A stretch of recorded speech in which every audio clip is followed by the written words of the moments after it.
Badal som, ako po ceste beha kačička s malým. Zastal som a v kanáli som videl, že sa pohybujú ďalšie malé. 6 mláďat spadlo do hlbokého kanála krytého mrežou. Ich mama sa k ním nevedela dostať a pobehovala po rušnej ceste. Všimol si ju okolo idúci vodič, ktorý neváhal zavolať hasičov.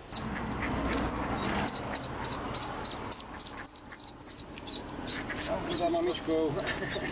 Moje, aké si rýchle. Zlaté to je. Upozorňovali odstavenými blikajúcimi autami okolo idúcich vodičov na to, že sa na ceste niečo deje, aby spomalili. Ďalšie mláďa uviazlo na druhej strane cesty. Hasiči liezli do kanála popri autách, ktoré cestou prechádzali. V premávke si tak museli dávať pozor aj sami na seba.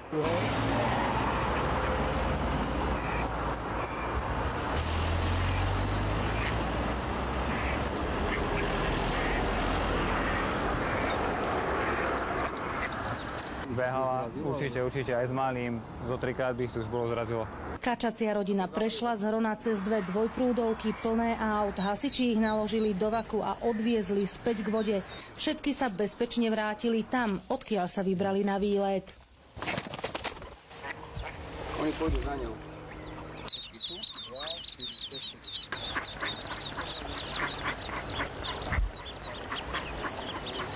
Z Banskej Bystrice Katarína Kováčiková, televízia JOJ.